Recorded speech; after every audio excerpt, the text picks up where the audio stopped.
Did you know the English verb to pay originally comes from a word meaning to pacify or to appease?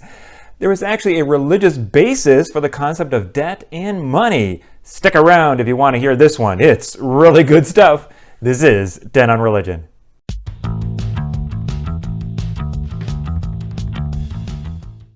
Hey peeps, it's Dr. B with Den on Religion. This video is closed captioned here on YouTube, and the transcript is available at tenonreligion.com. If you like religion and philosophy content, one thing I really need you to do is to smash that sub button because it really helps out the channel. I also have a Ko-fi linked in the description if you'd like to help support the channel and help me keep this baby going. Okay, today's topic of religious debt as the basis of money is largely based on the late anthropologist David Graeber's book, Debt, the First 5,000 Years, and to a slightly lesser extent by Yuval Noah Harari's book, Sapiens, A Brief History of Humankind. Graeber's book in particular is excellent. There's a lot of stuff to explain today that's absolutely fascinating, so let's get into it. The idea of money is essentially an intersubjective phenomenon based on trust. It arose as a solution to several problems arising from economic exchange among people who are strangers. The religious basis of money is sometimes referred to as primordial debt theory.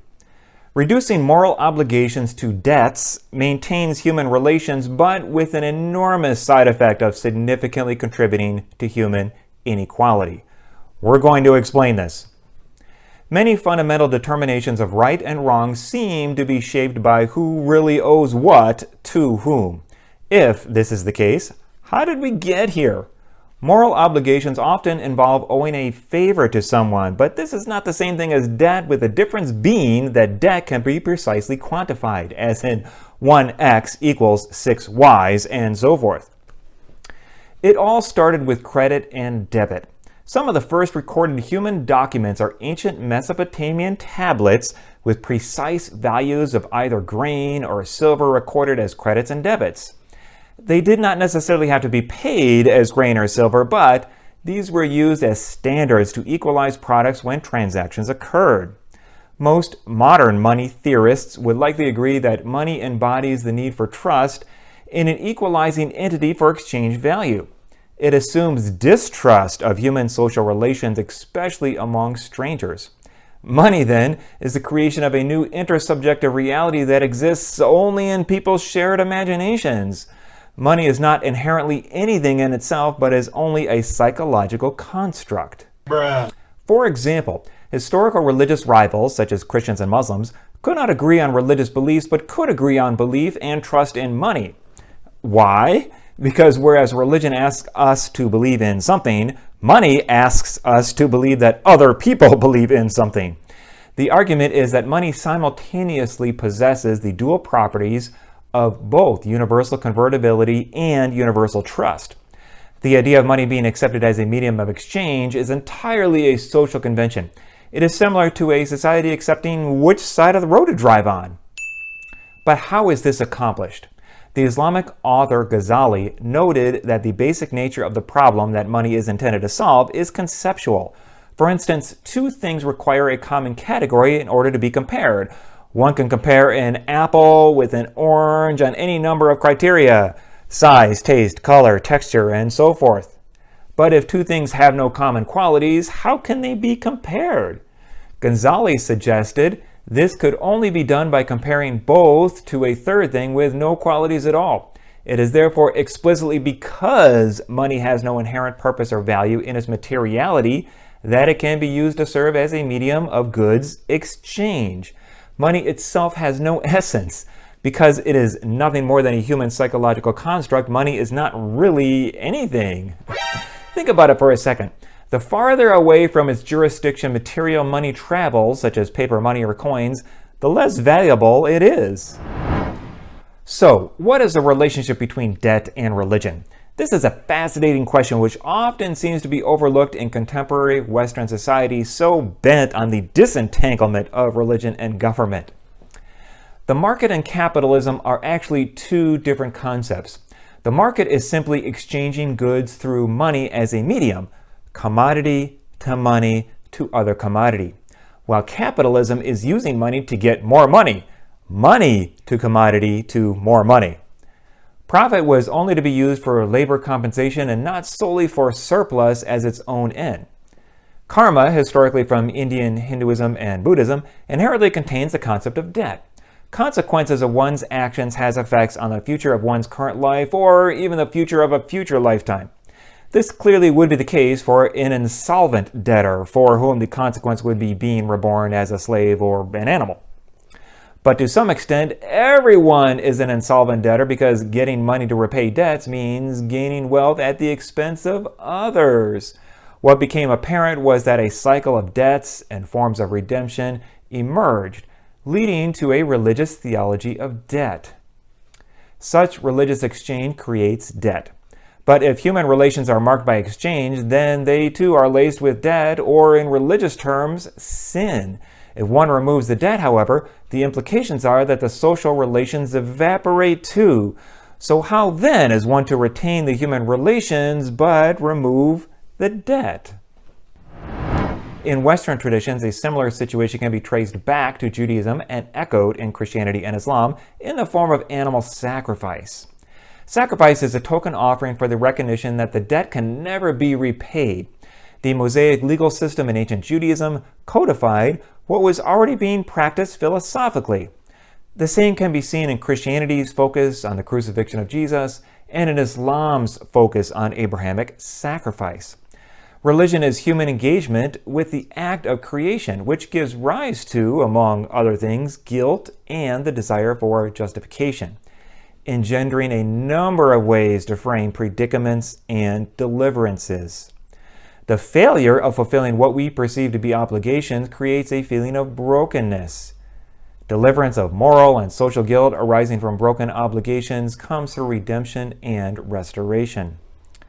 Sacrifice and purification are frequently used symbols for this, but sometimes the things that lead us towards restoration are forgotten, and people become alienated from them. One must become centered to recapture what was lost. The common restorative theme in the West was sacrifice, while in the East it was harmony.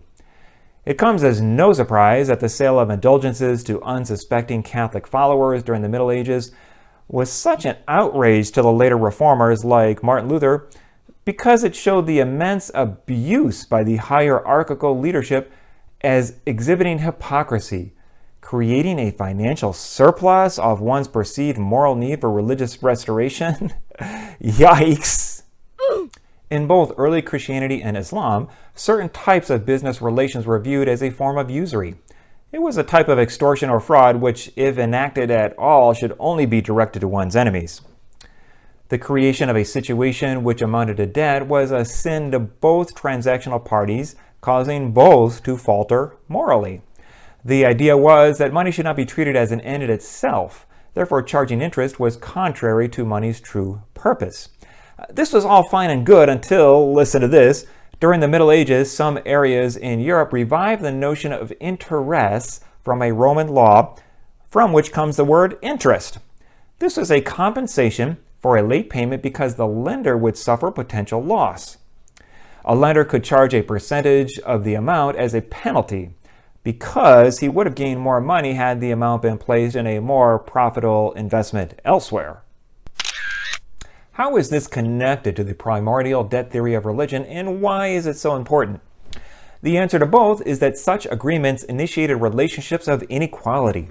The material realities of debt reflected the religious metaphors of inequality that one owes a debt to the act of creation as framed in any one of numerous symbols, be it God, karma, or in the case of Confucianism, one's parents. Payment of this debt can never be settled on earth because its full reimbursement is impossible. So, it takes the form of sacrifices. Once kings emerged who were either gods themselves or spoke for the gods, they took over guardianship of that primordial debt we all owe to the cosmos and to the society for creating us. Real money is then created to calculate specific debts to specific individuals who we have wronged in some way, and thus we stand in a relationship of sin or guilt to them. Take a look at the German word for money, Geld, the Old English word for sacrifice, Geld, and the Gothic word for tax, Gild. They all look awfully like our modern word guilt. Interesting, no? Wait a minute! Okay, some of you are going to like this next part. Let us investigate this a bit further from a financial perspective. All finances are categorized as either financial assets or financial liabilities. A financial asset is simply a claim on someone or something else, a person, a bank, a company, or government, something like that. This means that one person's asset is necessarily and simultaneously another person's liability. Theoretically, if all financial assets and liabilities were brought together, they would cancel each other out, leaving nothing but non-financial assets such as land and other possessions. This seems like equality, but it's not. Here we get back to the issue of trust, or a lack of it. As Harari states in his book, we do not trust the stranger or the next door neighbor. We trust the coin they hold. If they run out of coins, we run out of trust. Bruh. This is why money must be precisely calculated in the form of debt, which is quite different from just owing someone else a favor. Calculation means equivalence, intentionally causing money to be an impersonal arithmetic. This is a problem because in order to establish the equivalence, one must disregard the human context. The violence of equivalence morphs the human person into some sort of reductive state of numbers. The language of debt makes it seem that it's the victim who's doing something wrong. The impersonal nature of money is precisely what is needed to produce a relational inequality and then suggest, on moral grounds, that the one to whom violence is being done is the one who is in the wrong. Blame the victim is one of the oldest tricks in the book, but it's all a facade originating from the person inflicting the violence. Hello, big banks and student loans. Ouch. This leads us to the crux of the matter. The intersubjectivity of money ultimately creates a world of alienated individuals. It is impossible to separate the violence that money engenders with its impact on human lives. So where does that leave us? Systems of value and morality are socially constructed. Social systems which reduce humans' moral relations to debt, with that subsequent debt converted to numbers, requires enforcement. In such a system, all debts must be paid. But why? The intersubjectivity of money creates debt which becomes externally imposed upon the human person and intentionally holds us back to what we could truly become. Let me return briefly to the primordial debt theory to show how it is intimately connected to modern capitalistic understandings of debt. The religion argument as the originating source of debt is further exasperated by capitalism's unending thirst for financial accumulation, which in turn has subsequently created a situation of the moral inequality of the human person. The religious predicament requires a remedy. It becomes deeply personal. One must engage the remedy to appease the predicament as a response. The religious predicament remedy model is then symbolized and humanized in the relationship between debt and violence, or at least the threat of violence, because it is so deeply personal. The connection is then solidified between religion and debt when one realizes that in religion the debt can never be paid. It is similar to the debt to one's parents. Graeber explains, squaring accounts means that the two parties have the ability to walk away from each other. While most of us can imagine what we owe to our parents as a kind of debt, few of us can imagine being able to actually pay it or that such a debt ever should be paid. The fact that what one owes to one's parents can be described as a debt, coupled with the idea that it can never be paid, indicates it is a driving force for understanding human relations. It is no surprise that early forms of currency, such as cattle or shells, were not utilized for acquisitions, but to rearrange relations between people. The situation would never be fully equalized, though, because if it were, the human relations would cease. One can see how the primordial debt theory of religion, once it is scaled up, gets transferred to the state when it becomes the ultimate national myth. The guardian of the debt is no longer religious nor parental, but some amorphous debt to society, which becomes the intersubjective reality of the state.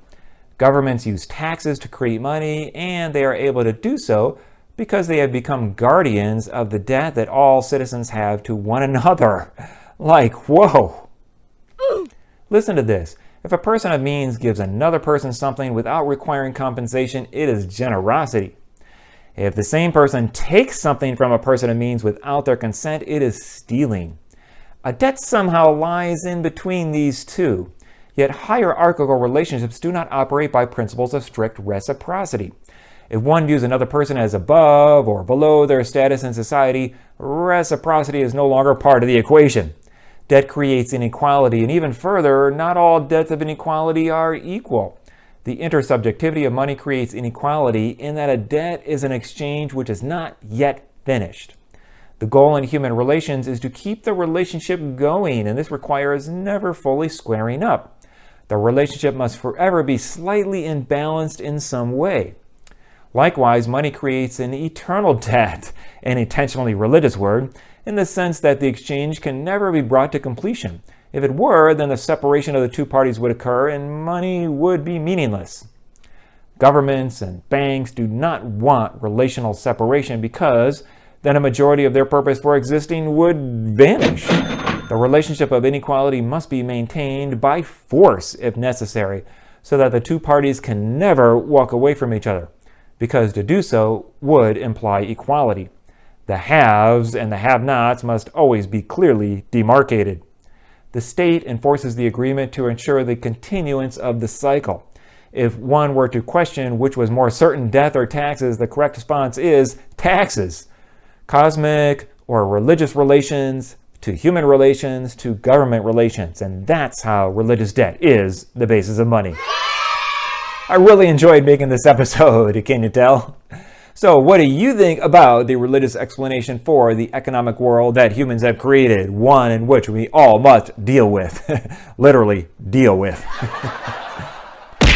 Leave a comment below and let me know what you think. Until next time, stay curious. If you enjoyed this, support the channel in the link below. Please like and share this video and subscribe to the channel. This is Den on Religion.